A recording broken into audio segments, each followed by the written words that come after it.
जय हिंद।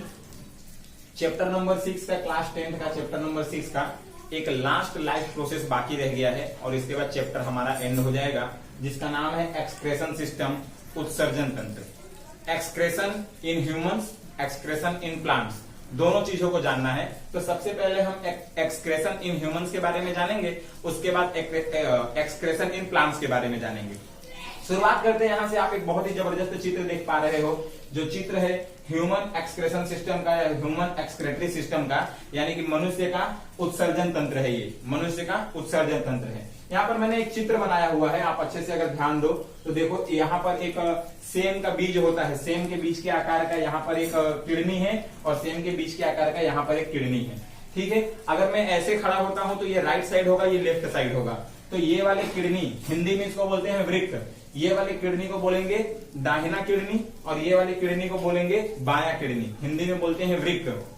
अब आप ध्यान से देखोगे तो इधर वाली किडनी थोड़ा सा नीचे है, इधर वाली किडनी थोड़ा सा ऊपर है। ऐसा क्यों? क्योंकि राइट साइड में लीवर होता है। तो लीवर यहाँ पर होता है, देखो मैंने ऑलरेडी लिख के भी रखा है, यहाँ पर लीवर होता है, यकृत, हिंदी में यकृत बोलते हैं। यकृत यहाँ पर होने की वजह से इधर की किडनी जो है थोड़ा सा डाउन होती है। ओके, अब ये दोनों किडनी जो वृक्क है, इसका काम क्या होता है? ब्लड प्योरिफिकेशन करने का। ये ब्लड को प्योरीफाई करते हैं, इस एरिया में ब्लड प्योरिफिकेशन होता है। उसके बाद क्या होगा? ये दोनों वृक्क से, ये दोनों किडनियों से ये दो पाइप निकला हुआ है। ये दोनों पाइप जो है क्या करेगा? इसको मूत्रवाहिनी बोलते हैं। तो यहां से जो है, यहां से जो है इसमें, इस किडनी के अंदर ब्लड प्योरिफिकेशन होने के बाद जो वेस्ट मटेरियल है, वेस्ट मटेरियल में क्या क्या होता है? नाइट्रोजनियस मटेरियल या वेस्ट जो होता है हमारे बॉडी के अंदर जो ब्लड के साथ होता है, वो वेस्ट जो है दोनों किडनियों में जो पाइप लगी हुई है, ये पाइप जो देख रहे हो आप लोग, इसको मूत्रवाहिका बोलते हैं। तो ये दोनों पाइपों से वेस्ट मटेरियल निकलेगा, निकलकर इसके अंदर आएगा, जहां पर ये यूरिन कलेक्ट होता है, जहां पर ये यूरिन का ये पाउच बोल सकते हो आप, यूरिन बैग बोल सकते हो, इसको बोलते हैं यूरिनरी ब्लेडर। यूरिनरी ब्लेडर का मतलब होता है मूत्राशय हिंदी में। और इस पाइप के जरिए मूत्राशय में क्या आता है? नाइट्रोजनस वेस्ट, यानी ऐसे मटेरियल जो हमारे बॉडी के बाहर निकलने होते हैं। ठीक है, और ये जो पाइप को मैंने बताया, इसको यूरेटर बोलते हैं। और या लास्ट में है यूरेथ्रा। यूरेथ्रा मतलब मूत्रद्वार। फिर यहां से क्या होगा? यूरेथ्रा से जो भी वेस्ट मटेरियल एक्सक्रेट करना होगा, वो वेस्ट मटेरियल बाहर निकल जाएगा। ठीक है, अब बात करते हैं कि किडनी के अंदर प्योरिफिकेशन होता कैसे है। किडनी के अंदर पाया जाता है नेफ्रॉन। मैंने यहाँ पे देखो नेफ्रॉन के बारे में बात किया है। किडनी के अंदर अल्ट्रा फिल्टरिंग यूनिट होता है। अल्ट्रा फिल्टरिंग मतलब बहुत बड़े लेवल पर फिल्ट्रेशन होता है। इतने बड़े लेवल पर फिल्ट्रेशन होने की क्या जरूरत है? क्योंकि ब्लड को पूरी तरह से प्योरीफाई करने से ही हमारा बॉडी जो है लाइव रहता है। और प्योरीफाई करने के बाद जो वेस्ट मटेरियल निकलता है, वो सिर्फ वेस्ट मटेरियल ही निकलना चाहिए, उसके साथ कुछ यूजफुल थिंग्स जो हमारे बॉडी के लिए है वो नहीं निकल जाना चाहिए। इसीलिए अल्ट्रा फिल्टरिंग यूनिट होता है और अल्ट्रा फिल्टरिंग यूनिट को बोलते हैं नेफ्रॉन। अब ये नेफ्रॉन हिंदी में भी बोलते हैं, इंग्लिश में भी बोलते हैं। एक किडनी के अंदर सिर्फ एक पेयर नहीं, वन जोड़ी नहीं, एक किडनी के अंदर, मतलब एक किडनी के अंदर 1.2 मिलियन, मतलब लगभग 12 लाख नेफ्रॉन पाए जाते हैं। एक किडनी के अंदर 12 लाख नेफ्रॉन पाए जाते हैं। और यहाँ पर देखो, ये जो पाइप है, ये जो पाइप है, मैं आपको बताता हूं होता क्या है। इसको बोलते हैं रेनल आर्टरी। क्या होता है? ब्लड जो है आता है, ब्लड जो है यहाँ से एंट्री करता है, ये रेनल ट्यूब से ब्लड एंट्री करता है। तो जब रेनल ट्यूब से ब्लड एंट्री करता है, ऐसे ये ब्लड एंट्री किया, ब्लड एंट्री करने के बाद क्या होता है कि ये इस साइड जाता है, यहाँ पर इसका प्योरिफिकेशन होता है, यहाँ पे दोनों साइड ब्लड जाता है, प्योरिफिकेशन होता है। प्योरिफिकेशन होने के बाद जो ब्लड है वो रिटर्न इसी डायरेक्शन से वापस आता है। ओके, इस डायरेक्शन से वापस आता है और जो वेस्ट मटेरियल है वो इसमें से और इसमें से वापस, इसमें से निकल के यहाँ पे आ जाता है। इस तरह से होता है। लेकिन बात कर रहे हैं हम लोग यहाँ पर नेफ्रॉन की, कि नेफ्रॉन क्या वर्क करता है या फिर ब्लड के फिल्ट्रेशन में उसका क्या वर्क है। वर्कर्स फॉर बीपी, बी से ब्लड, पी से प्योरिफिकेशन। ये जो नेफ्रॉन है ब्लड प्योरिफिकेशन के वर्कर्स हैं, इनके बिना ब्लड प्योरिफिकेशन होगा नहीं। ठीक है, राइट किडनी लोअर साइड में होती है, आप देखो ये राइट वाली किडनी है, ये नीचे साइड में है। लेफ्ट किडनी अपर साइड में है, ये वाला लेफ्ट किडनी देखो थोड़ा सा ऊपर है। इसका नीचे होने का रीजन मैंने बता दिया, लीवर है। ठीक है, अब नेफ्रॉन को देखो। आप नेफ्रॉन को अगर ध्यान से देख पा रहे हो, अगर आपको लग रहा है, मतलब बुक में जो नेफ्रॉन का ड्राइंग बनाया हुआ है, इट इज वेरी हार्ड। ये देखने में बहुत हार्ड लग रहा है, लेकिन एक्चुअल में ऐसा कुछ है नहीं। उसको बहुत ही आसान तरीके से मैंने यहाँ पर आप लोगों को बताया हुआ है। अगर मैं बहुत अच्छे से इसको बताना चाहूं तो एक काम करूं, देखो कैसा करना है आपको सबसे पहले बता दूं। ये आपने बनाया एक, ठीक है, फिर इस तरह से करके आप दूसरा बना सकते हो। उसके बाद क्या करना है, यहां से इसको एक राउंड लेना है, फिर यहां से इसको एक राउंड लेना है, फिर इसको आगे घुमाकर थोड़ा सा ये पूरा यू शेप बना लेना है। इसको यू शेप बोलते हैं। इस पूरे यू शेप वाले पार्ट का नाम है हेनली लूप। और ये यू शेप वाला पार्ट जो है फाइनली कहां पर एंड होता है, जहां एंड होता है उसको बोलते हैं मेन डक्ट। ये वाला जो एरिया में ड्रॉ कर रहा हूं ये मेन डक्ट है। क्या होता है मेन डक्ट, ये समझना जरूरी है।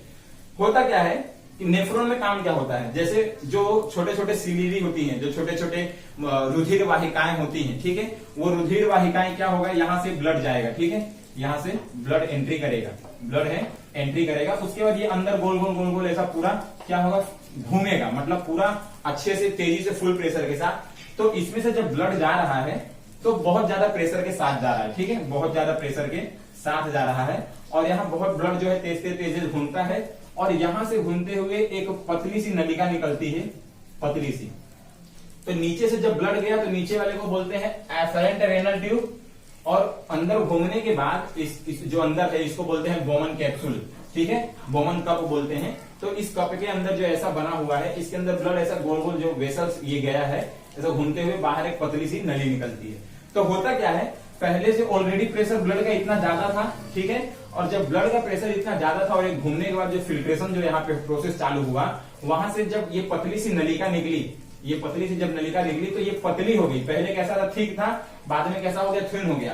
तो अगर इतने वाले एरिया में से कुछ चीज जा रहा है, लिक्विड जा रहा है, और आगे इतना एरिया हो जाए तो प्रेशर और बढ़ जाता है। तो यहां पर आने के बाद क्या होता है, प्रेशर और बढ़ जाता है। तो उसकी वजह से, प्रेशर की वजह से जो वेस्टेड मटेरियल होते हैं, नाइट्रोजेनियस मटेरियल होते हैं या अनदर जो भी होते हैं, क्या क्या हो सकते हैं, यूरिया होता है जो नाइट्रोजेनियस मटेरियल है, एमाइन एसिड होता है, अमीनो एसिड होता है जो प्रोटीन का सरल स्वरूप है, ग्लूकोज भी होता है, सॉल्ट होता है, वाटर होता है। अब ठीक है, चलो यहां सब कुछ तो आपको समझ में आ रहा है, लेकिन एक चीज है कि वाटर हमारे बॉडी के लिए नीडफुल है, सॉल्ट हमारे बॉडी के लिए नीडफुल है ब्लड प्रेशर को कंट्रोल करने के लिए, ग्लूकोज हमारे बॉडी को एनर्जी के लिए नीडफुल है, अमीनो एसिड हमारे बॉडी के कुछ पार्ट्स को कवर करने के लिए नीडफुल है। सब तो नीडफुल है, नीडफुल क्या नहीं है, यूरिया। हमारे बॉडी में यूरिया का जो क्वांटिटी है वो नहीं रहना चाहिए। तो जो फिल्ट्रेशन होता है यूरिन का, वो इसको निकालने के लिए होता है। लेकिन जब फिल्ट्रेशन हो रहा होता है तो ये सारी की सारी चीजें निकलती है, ठीक है। होता क्या है, अब यहां से ये थोड़ा सा जगह खाली रहता है, यहां से जो भी मटेरियल है, वेस्टेड मटेरियल, वो अंदर की तरफ जाता है। ये अंदर की तरफ इस ट्यूब के जरिए अंदर की तरफ जाता है। अंदर जाने के बाद नेफ्रॉन में ये इस तरह से गोल घूमता है और घूमने के बाद ये कहां आता है, हेनले लूप में आता है। हेनले लूप में आने के बाद ये यहां पर निकलता है, इसको बोलते हैं मेन डक्ट, इसको बोलते हैं मेन डक्ट। ये मेन डक्ट के साथ लाखों की संख्या में दूसरे नेफ्रॉन भी जुड़े होते हैं। ये मैंने आपके सामने एक सिंगल नेफ्रॉन का चित्र बनाया हुआ है, एक यूनिट नेफ्रॉन का एक यूनिट बनाया हुआ है। और जहां जहां ये ओपनिंग आप लोग देख रहे हो, ये ओपनिंग दूसरे और भी नेफ्रॉन के साथ जुड़े होंगे, दूसरे और भी नेफ्रॉन के साथ ये सारे यूनिट्स जुड़े होते हैं। तो ये सिंगल नेफ्रॉन की मैं बात कर रहा हूं। देखो यहां से भी यूरिया एंटर करेगा, यहां से भी यूरिया एंटर करेगा, एक ये ओपनिंग है, यहां से दूसरा नेफ्रॉन जुड़ा होगा। ऐसे बहुत सारे नेफ्रॉन जुड़कर एक मेन डक्ट में खुलते हैं। और ये मेन डक्ट जो है, ये मेन डक्ट जाके सीधा कहां पे खुलता है, ये वाले नली में। ये मेन डक्ट जो है जाके सीधा कहां खुलता है, इसमें यूरेटर जिसको बोलते हैं, जिसको मूत्रवाहिका बोलते हैं, मूत्र नली बोलते हैं, वहां से ये ओपन होता है। ये इस तरह के, अब ये एक ही नहीं रहता होगा, ऐसा जो मेन डक्ट है और भी बहुत सारे मेन डक्ट रहते होंगे। तो वो सारे के सारे जो मेन डक्ट होते हैं वो लास्ट में फाइनली एक जगह जुड़ जाते हैं और जुड़कर ये वाला जो पाइप है, इस पाइप में एंटर करते हैं और यहां से सारी चीजें निकल जाती है। उसके बाद आपको देखो यहां पर समझने वाली जो चीज है, तो यहां से क्या होता है, अब जैसे यहां पर दो चीजें होती है, हमको ये कवर कर लेना है, ये कवर कर लेना है। इसको अगर हम निकाल देते हैं बॉडी से यूरिन के साथ, तो हमारी बॉडी को जो चीज की जरूरत है वो तो मिल नहीं पाएगी। सोल्ट की भी जरूरत है, वाटर की भी जरूरत है। होता क्या है, सिलेक्टिव रीऑब्जर्प्शन एक प्रोसेस होता है और दूसरा प्रोसेस होता है ऑस्मोरेगुलेशन। तो सिलेक्टिव रीऑब्जर्प्शन सिस्टम में क्या होता है कि जब ये अमीनो एसिड और ग्लूकोज जो है वो जब इसके अंदर एंट्री करता है यूरिया के साथ, सोल्ट वाटर के साथ, जब इसके अंदर एंट्री करता है तो ये जो इसकी दीवारें हैं ना, जो इसके साइड की दीवारें हैं, ये उसमें से क्या कर लेती है, ग्लूकोज को और अमीनो एसिड को एब्जॉर्ब कर लेती है। क्यों एब्जॉर्ब कर लेती है, क्योंकि अगर उसका एब्जॉर्प्शन नहीं होता है, और एब्जॉर्ब कैसे करती है पहले वो देखो, यहां से एक वेसल्स निकली होती है, एक वेसल्स, वो क्या है, इसके ऊपर ऐसा घूमी रहती है, ऐसा जो वेसल्स है ना ऐसा घुमा रहता है, वो वेसल्स इसके ऊपर ऐसा रहता है, ऐसा घुमा रहता है। तो जो मैंने बताया कि यहां से एक वेसल्स निकल के ऐसा घुमा रहता है, मतलब ये यू शेप जो बना है, हेनलीज लूप है, या ये पूरा एरिया बोमन कैप्सूल के आगे का पाइप वाला एरिया, इसके ऊपर पूरा ऐसे ऐसे लिपटा होता है। तो उसका काम क्या होता है कि जो वेस्ट मटेरियल गया उसमें से यूरिया और अमोनिया एसिड और ग्लूकोज को एब्जॉर्ब कर लेता है। इस एब्जॉर्ब करने को सिस्टम को बोलते हैं सिलेक्टिव रीएब्जॉर्प्शन। ठीक है, इसके बाद रह गया वाटर और सोल्ट। तो ये सोल्ट और वाटर जो है, जहां पर ये यू शेप बना हुआ है ना, यू शेप नीचे वाला, तो यहां पर इसका एब्जॉर्प्शन हो जाता है, जिसको बोलते हैं ऑस्मो रेगुलेशन। इसको बोलते हैं ऑस्मो रेगुलेशन। तो जब यहां से ये जा रहा है ना, तो ये कैसे जाता है, ऐसे ऐसे, यहां से जब वेस्ट मटेरियल निकलता है तो ये ऐसे जाता है, मतलब किसी चीज को धक्का देकर ऐसा निकलते हैं, उस तरह से यहां से निकलता है। रीएब्जॉर्प्शन, सिलेक्टिव रीएब्जॉर्प्शन से ग्लूकोज और अमीनो एसिड का एब्जॉर्प्शन हो जाता है, और दूसरा ऑस्मो रेगुलेशन प्रोसेस से वाटर एंड सोल्ट का एब्जॉर्प्शन हो जाता है। फाइनली बचता क्या है, नाइट्रोजीनियस मटेरियल बचता है, जो यहाँ पर यूरिया के फॉर्म में है। और वो नाइट्रोजीनियस मटेरियल क्या होता है, जब यहाँ पर आता है, यहाँ पर, तो ये जब तक भरा नहीं है तब तक आपको पता नहीं चलेगा, लेकिन जब ये भर जाता है तो भरने के बाद ऊपर से, और ये जो प्रोसेस हमारे बॉडी में कंटिन्यूअस होती रहती है, तो जब ये भर जाएगा और आता रहेगा, तो ये थैली फूलेगी, ये बैग क्या होगा, फूलेगा तो क्या होगा, प्रेशर होगा, और जब प्रेशर बढ़ेगा तब आपको क्या होगा, जरूरत पड़ेगी यूरिन को, वेस्ट मटेरियल को बाहर निकालने की, एक्सक्रेशन करने की। और वो फिक्स होता है कि कब, जैसे एक टाइम लिमिट होता है, या फिर सिस्टम के अनुसार जिसकी बॉडी जैसा कंट्रोल करती हो उसके हिसाब से, फिर उसके बाद यूरेथ्रा के थ्रू यूरिन को बाहर किया जाता है। सो इस तरह से ये मैंने आपको बता दिया excretion system in human beings. दूसरा हम बात करें प्लांट की, तो आपको बुक में देखो एक लास्ट में छोटा सा एक पैराग्राफ दिया हुआ है, उसमें बस नॉर्मल से बताया हुआ है कि जो प्लांट्स होते हैं या ग्रीन जो प्लांट्स होते हैं, उसमें क्या होता है, आप ऐसा समझ सकते हो कि उसमें से जो ऑक्सीजन निकल रहा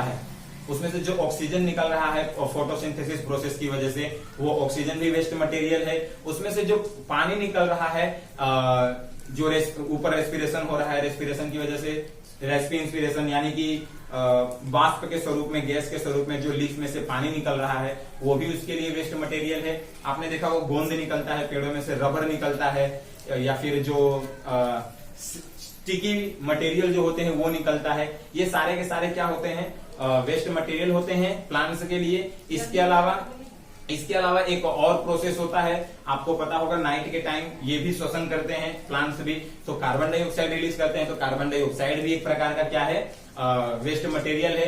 होता क्या है, कभी कभी पत्ते सूख जाते हैं, तो पत्ते सूख कर जो झड़ के गिर जाते हैं ड्राई होकर, वो भी वेस्ट मटेरियल की एक प्रकार होता है। तो इस तरह से प्लांट्स में वेस्ट मटेरियल होता है। इसमें बहुत ज्यादा कुछ समझने की जरूरत नहीं थी, आप बुक से भी पढ़ोगे तो क्लियर हो जाएगा। सो उम्मीद करता हूं कि आप लोगों को समझ में आया होगा। Best of luck to all of you. Next lecture तक मिलने से पहले आप लोगों को जय हिंद, मिलते हैं अगले लेक्चर में।